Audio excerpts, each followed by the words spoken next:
우리가 지난주까지는 사사기를 살펴보았고 오늘은 이제 신약 성경에서 야고보서를 살펴볼 차례입니다. 오늘 설교 본문은 야고보서입니다. 본서의 저자는 야고보입니다. 그런데 야고보라는 이름은 구약 성경에 나오는 야곱이라고 하는 이름에서 파생된 것입니다. 1세기경에 이스라엘에서 야고보라고 하는 이름은 우리나라에서 김씨나 이씨처럼 가장 흔한 이름 가운데서 하나였습니다. 신약 성경에는 야고보라는 이름을 가진 사람이 모두 4명 등장하는데 본서를 기록한, 즉 야고보서를 기록한 야고보는 예수님의 친동생인 야고보입니다. 천주교에서는 동정녀 마리아가 예수님을 낳고 난 다음에도 동정을 지켰다라고 그렇게 주장을 하지만 성경은 동정녀 마리아가 계속 동정을 지킨 것이 아니라 예수님을 낳고 난 다음에도 4명의 아들과 2명의 딸을 두었다고 성경은 그렇게 기록하고 있습니다. 마태복음 13장 55절을 보면 나사렛 사람들, 그러니까 예수님이 태어난 곳은 베들레헴이지만 자란 곳은 나사렛인데 그 나사렛 사람들이 이렇게 말합니다. 예수님을 가리켜 이는 그 목수의 아들이 아니냐, 그 어머니는 마리아, 그 형제들은 야고보, 요셉, 시몬, 유다라 하지 않느냐라고 말하는 장면이 나옵니다. 이처럼 예수님에게는 4명의 남동생이 있었는데 그중 첫째가 야고보라고 하는 동생이었습니다. 야고보는 예수님 생전에는 예수님을 하나님의 아들로 믿지 않았지만 부활하신 예수님을 만난 후에 신실한 그리스도인이 되었습니다. 그리고 예루살렘 교회의 초대 목회자, 초대 목사로 임명을 받았습니다. 그에게는 2가지 별명이 있었는데 하나는 낙타무릎이라고 하는 별명이고 다른 하나는 실천의 사도라고 하는 별명입니다. 베드로가 유대인의 사도고 그리고 바울이 이방인의 사도인 것처럼 야고보에게도 별명이 붙었는데 실천의 사도, 요한은 누굴까요? 사랑의 사도 하는 식으로 각 사도에게 이름이 붙여졌는데 야고보에게는 실천의 사도라고 하는 별명과 낙타무릎이라고 하는 별명이 붙여졌습니다. 낙타무릎이라고 하는 별명은 그가 하도 오랜 시간 무릎을 꿇고 기도한 탓에 군살이 생겨서 낙타의 무릎처럼 되었다고 해서 붙여진 것입니다. 이처럼 야고보는 기도의 사람이었으며 믿음에 합당한 행위를 강조한 그런 지도자였습니다.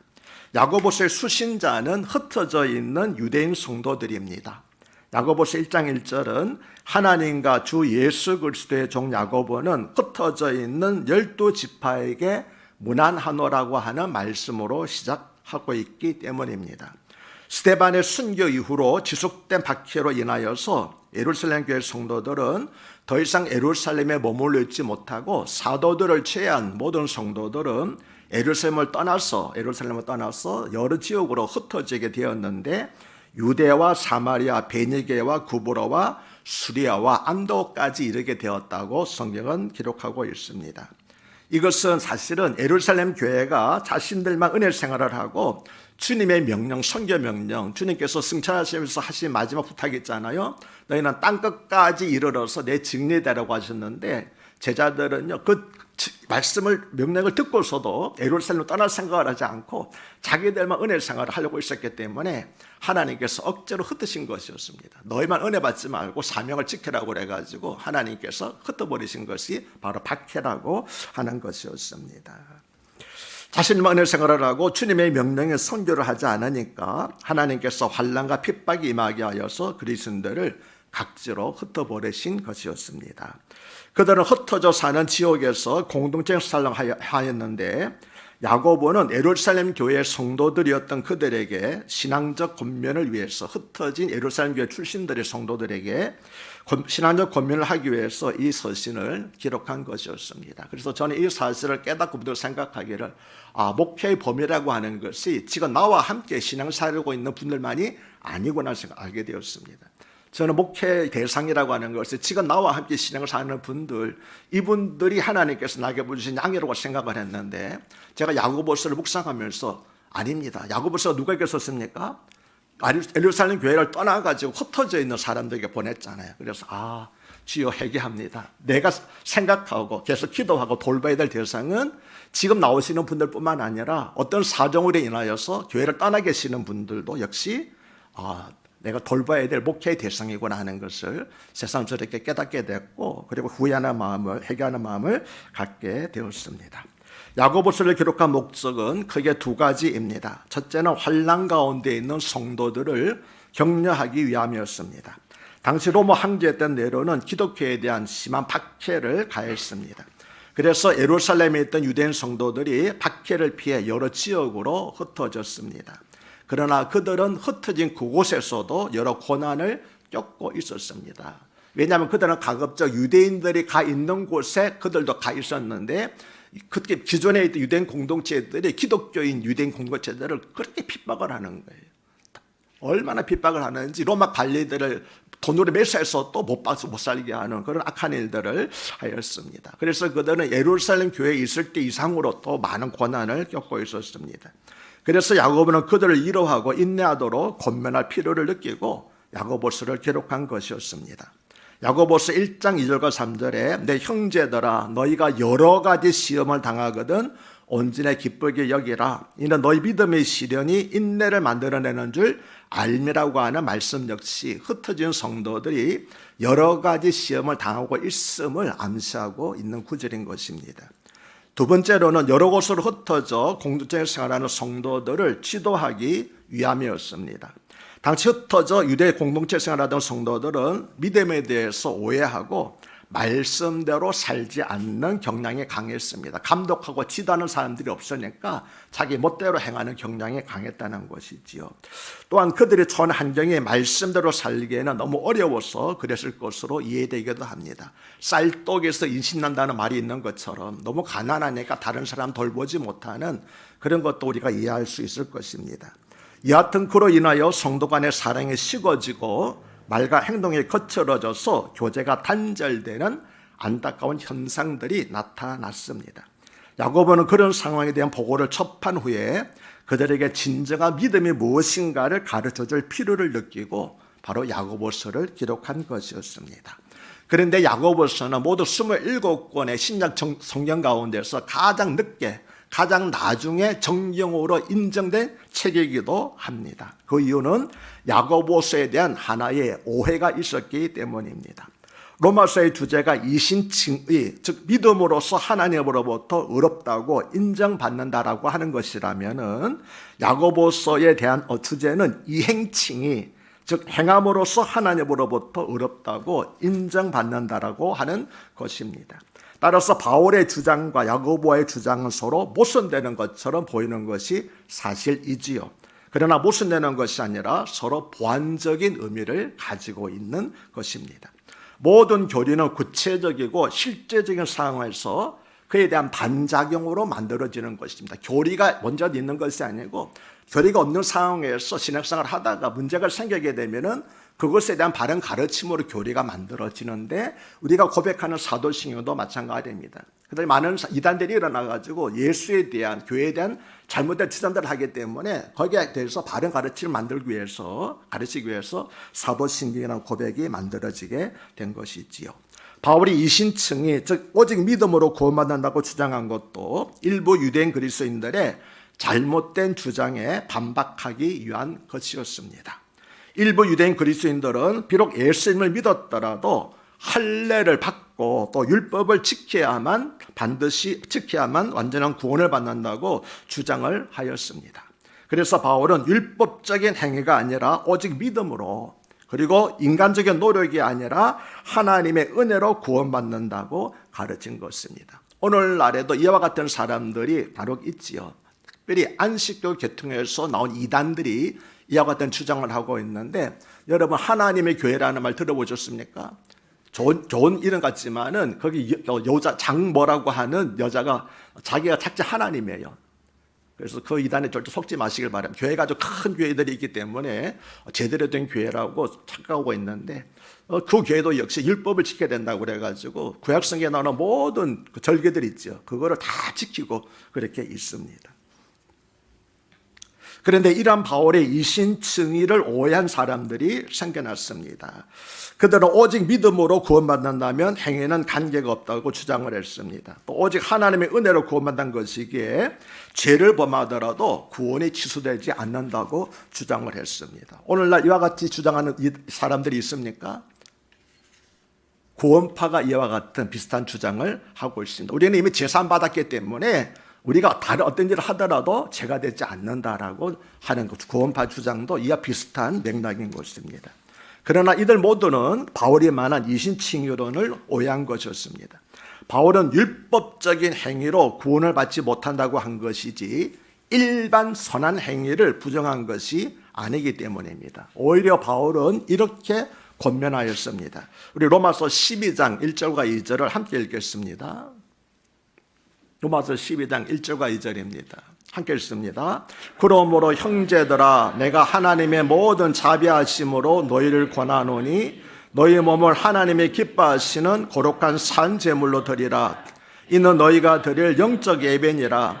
너희는 이 세대를 본받지 말고 오직 마음을 새롭게 함으로 변화를 받아 하나님의 선하시고 기뻐하시고 온전하신 뜻이 무엇인지 분별하도록 하라. 아멘. 아무 선한 행도 하지 말라는 거 아니잖아요. 너희가 오히려 그러므로 예수 그리스도를 말미암아 은혜를 받았으면 은혜 받은 자답게 합당한 삶을 살라고 권면하고 있습니다. 하나님께서 은혜를 구원하셨음을 알았다면 이제는 그 은혜에 합당한 거룩한 삶을 살아야 한다는 것입니다. 즉 구원받기 위해서 거룩하게 사는 것이 아니라 구원받았으므로 거룩하게 살아야 한다는 것입니다. 그래서 야고보는 초대교회에서 싹트기 시작한 이러한 오해를 불식하기 위해서 이행칭의라고 하는 것을 주장한 것이었습니다. 그러나 야고보가 말한 행위는 결코 율법적인 행위가 아닙니다. 야고보서는 모두 5장으로 되어 있는데 야고보는 단 한 번도 율법을 지켜야 구원을 받습니다라고 말한 적이 없습니다. 야고보도 믿음으로 구원을 받는다고 도리어 말합니다. 다만 그 믿음이 예수님을 믿습니다라고 하는 입술만의 고백으로 그쳐서는 안 된다라고 하는 것이 야고보가 주장하는 것이었습니다. 야고보는 만일 우리가 진정으로 믿는다면 그 믿음의 증거가 반드시 실천적인 삶을 통해서 나타나면 한다고 주장하였습니다. 만일 믿음의 증거가 실천적인 삶을 통해서 나타나지 않는다면 그 믿음은 거짓 믿음이요 죽은 믿음이라고 하는 것입니다. 그러면서 야고보는 이런 한 가지 신뢰를 들었습니다. 이번에는 야고보서 2장 14절로부터 17절을 함께 읽겠습니다. 내 형제들아 만일 사람이 믿음이 있노라 하고 행함이 없으면 무슨 유익이 있으리요? 그 믿음이 능히 자기를 구원하겠느냐? 만일 형제나 자매가 헐벗고 일용할 양식이 없는데 너희 중에 누구든지 그에게 이르되 평안히 가라, 덥게 하라, 배부르게 하라 하며 그 몸에 쓸 것을 주지 아니하면 무슨 유익이 있으리요? 이와 같이 행함이 없는 믿음은 그 자체가 죽은 것이라. 아멘. 방금 함께 읽은 말씀에서 야고보가 말하는 행위는 율법의 행위가 아니라 기독교적인 사랑의 행위를 말하는 것입니다. 당시 유대인 성도들이 믿음만 강조하고 사랑의 행위를 나타내지 않았기 때문에 진정한 믿음을 가진 사람이라면 사랑의 행위를 나타내야 한다고 강조한 것입니다. 그러므로 바울의 가르침과 야고보의 가르침은 서로 모순되는 것이 아니며 둘 중 하나는 버려야 하고 하나만 택해야 되는 양자 택일의 문제가 결코 아니라고 하는 것입니다. 우리는 둘 다를 다 받아들여야 된다는 거죠. 왜냐하면 서로 상호 보완적인 교리이기 때문에 그렇습니다. 바울은 주로 기독교적인 믿음을 옹호하였고 유대교적인 행위를 비판 반면 야고보는 주로 유대교적인 믿음을 비판하고 기독교적인 행위를 옹호한 것이기 때문입니다. 다시 말하면 바울은 기독교적인 믿음을 강조한 것이고 야고보는 기독교적인 행위를 강조한 것입니다.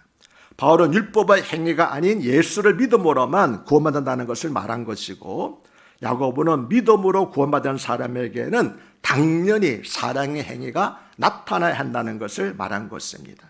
그래서 두 강조점은 모순이 아니라 서로 보완적이라고 하는 것입니다. 이제 오늘 말씀을 보겠습니다. 22절은 너희는 말씀을 행하는 자가 되고 듣기만 하여 자신을 속이는 자가 되지 말라고 말씀합니다. 하나님은 야고보를 통하여서 참된 믿음, 살아있는 믿음, 하나님께서 인정하시는 신앙이 무엇인지를 분명하게 알려주고 계십니다. 그 핵심적인 말씀이 바로 1장 22절 말씀입니다. 참된 믿음은 말씀대로 행하는 것으로 나타나야 한다는 것입니다.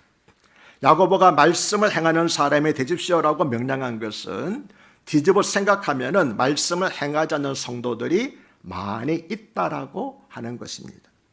하나님의 말씀을 듣고 은혜 받았다, 오늘 말씀이 좋았다, 감동되었다라고 말하는 성도들은 많이 있습니다. 그러나 은혜 받은 말씀, 좋았다고 하는 말씀, 감동이 되었다는 하나님의 말씀대로 실천하고 행동하는 사람들은 그리 많지 않습니다. 옛날에도 그랬고 지금도 그러합니다. 하나님의 말씀을 듣기만 하고 듣기만 한 사람의 문제는 자기 자신을 속이는 것입니다. 우리가 사는 이 시대는 하나님의 말씀을 쉽게 원하는 대로 들을 수가 있습니다. 교회에서 설교를 통해서 하나님의 말씀을 매주 들을 수 있고 방송 매체를 통해서 매일 몇 시간 하나님의 말씀을 들을 수 있습니다. 그 말씀을 통해서 은혜를 받을 수 있습니다. 그런데 문제는 내가 하나님의 말씀을 많이 듣고 많이 알면 마치 자신을 믿음이 좋은 사람, 신앙이 좋은 사람으로 착각하는 것입니다. 하지만 그 말씀대로 행하여 삶이 변화되는 것이 아니라 설교 말씀으로 길을 즐겁게 하고 감동받는 것으로 끝내버리고 만다는 것입니다. 그래서 자신을 속이는 거라고 말합니다. 많은 사람들이 말씀을 듣고 감동받고 예배 참석하는 것을 행함으로 착각하고 있습니다. 그러나 들은 말씀대로 행하지 않기 때문에 삶은 그지 달라지지 않습니다. 여전히 자기 중심적으로 살고 모든 것이 자기 뜻대로 되어야 하고 자기 뜻대로 되지 않으면 원망과 불평하는 마음으로 삽니다. 이것이 바로 듣기만 하여 자기를 속이는 것입니다. 23절과 24절은 누구든지 말씀을 듣고 행하지 아니하면 그는 거울로 자기의 생긴 얼굴을 보는 사람과 같아서 제 자신을 보고 가서 그 모습이 어땠는지를 곧 잊어버리거니와라고 말씀을 합니다. 우리는 얼른 이 말씀이 잘 이해가 되지 않습니다. 어떻게 해서 거울을 보고 자기 얼굴을 잊어버릴까? 여기서 말하는 거울은 우리가 지금 사용하는 유리거울이 아니라 그 당시에 사용하던 청동 거울이었기 때문입니다. 청동 거울은 거울을 잘 닦지 않으면 안 비쳐 보이지 않습니다. 그리고 가까이 들어가서 들여다봐야지 자기 얼굴이 겨우 비쳐 보이는 것입니다. 그래서 대부분은 청동 거울을 보면서 자기 얼굴을 분명하게 알지 못하는 거예요. 그래서 고린도서 13장에서도 뭐라고 하십니까? 지금은 우리가 마치 거울을 보는 것처럼 희미하나라잖아요. 거울을 보면 밝게 보이는데 희미하다고 말하는 것은 고린도서 13장에서 말하는 거울도 청동 거울이기 때문에 그렇습니다. 그래서 지금은 우리 모두가 보는 것이 희미한 것이지만 장차 우리 주님 앞에 나가게 되면 서로가 얼굴을 맞대고 볼 것이요라고 그렇게 말하고 있는 것이지요. 청동 거울이었기 때문에 거울을 자주 닦지 않거나 자세히 들여다보지 않으면 자신의 정확한 모습을 발견하기 어려웠던 것입니다. 물론 여기서 거울은 하나님의 말씀을 상징하는 것입니다. 그러므로 이 말씀을 우리에게 적용하면 이렇습니다. 첫째로 우리의 양심이 무디어져 있으면 하나님의 말씀을 깨닫지 못합니다. 내가 왜 죄인인지도 알지 못하고 내가 어떤 죄를 지었는지도 알지 못합니다. 무엇이 잘못되었는지 알지 못하니까 그것을 바꾸려는 노력도 하지 않는 것입니다. 둘째로 말씀을 깊이 묵상하지 않으면 하나님의 뜻을 알지 못합니다. 묵상이라고 하는 것은 들은 말씀을 계속 반복해서 생각해내는 것을 말합니다. 그럴 때 하나님의 말씀이 비로소 내 영혼의 양식이 됩니다. 그런데 안타깝게도 대부분은 듣고 나면 두 번 다시 생각하지 않습니다. 그래서 그 말씀이 내 영혼의 양식이 되지 못하고 그냥 뒤로 배설돼 버리고 맙니다. 저는 설교 중에 여러 성경 구절을 인용합니다. 그런데 우리가 함께 읽고 제가 인용할 성경 말씀 중에서 지금도 여러분의 마음속에 남아있는 말씀이 있습니까? 그 말씀을 붙잡고 일주일 동안 씨름하신 경험이 있습니까? 그 말씀을 붙잡고 일주일 동안 승리한 경험이 있습니까? 만약 그렇지 못하다면 우리는 거울을 보고 가서 제 모습을 잊어버리는 사람과 같은 것입니다. 하나님의 말씀을 듣고 거울을 통해 자기 모습을 보듯이 내가 이렇게 살면 안 되는구나, 앞으로 이렇게 살아야겠구나라고 생각했음에도 불구하고 아무런 조치를 하지 않고 살아가는 것입니다. 사랑 여러분, 하나님의 말씀을 많이 듣고 은혜 많이 받는 것이 중요한 것이 아닙니다. 들은 말씀에 순종하여 나를 바꾸어가는 것이 진짜 중요한 것입니다. 그래서 25절에서 자유롭게 하는 온전한 율법을 들여다보고 있는 자는 듣고 잊어버리는 자가 아니요 실천하는 자니 이 사람은 그 행하는 일에 복을 받으리라고 말씀합니다. 현대의 성경은 25절을 그러나 자유를 주는 완전한 그리스도의 법을 마음속에 새기고 그것을 지키는 사람은 듣고 잊어버리는 사람이 아니라 실천하는 사람입니다. 이런 사람은 그가 하는 일에 복을 받을 것입니다라고 번역했습니다. 하나님의 말씀, 즉 하나님의 명령은 우리에게 자유를 준다는 것입니다. 그리고 하나님의 말씀대로 순종하는 사람은 그가 행한 일에 복을 받는다는 것입니다. 그런데도 왜 하나님의 말씀을 듣고 행하지 않습니까? 여전히 내 생각이 앞서기 때문입니다. 비록 하나님의 말씀은 그러하지만 그래도 내 생각대로 하는 것이 최선의 방법이라고 고집하고 있기 때문입니다. 그리고 사탄이 하나님의 말씀대로 행하면 망하고 실패한다고 우리에게 부정적인 마음을 계속 심어주고 있기 때문입니다. 하지만 그 반대입니다. 하나님의 말씀대로 행할 때 복을 받습니다. 하나님의 말씀대로 행할 때 하나님께서 도와주시고 역사하십니다. 하나님은 우리가 복과 자유를 누리는 삶을 살도록 하기 위하여서 말씀을 주셨기 때문입니다. 그러므로 말씀을 행하는 사람이 되기 위해서는 말씀에 따라 행하고자 하는 마음 자세를 가져야만 하는 것입니다. 오늘 내가 읽고 듣는 말씀이 바로 나에게 주어진 말씀이라고 믿고 고민하고 갈등하며 기도해야 하는 것입니다. 비록 모든 말씀에 순종하기는 어렵다 할지라도 간절한 마음으로 말씀을 받고 깊이 묵상하면 그리고 하나님께 순종할 힘을 달라고 기도하면 좋으신 하나님께서는 선한 목자같은 하나님께서는 그분의 이름을 위하여서 우리를 의의 길로 푸른 풀밭과 실만한 물가로 인도해 주실 것입니다. 기도하겠습니다. 하나님의 말씀을 들을 때 내게 주신 하나님의 말씀 지켜야 할 말씀으로 받게 하여 주옵소서. 그리고 그 말씀대로 행할 수 있는 믿음을 주옵소서. 인간적인 생각과 사탄의 유혹을 물리치고 믿음으로 말씀대로 행함으로 하나님께서 주시는 자유와 축복을 누리는 성도들이 되게 하여 주시옵소서. 예수님의 이름으로 간곡히 기도드리옵나이다. 아멘.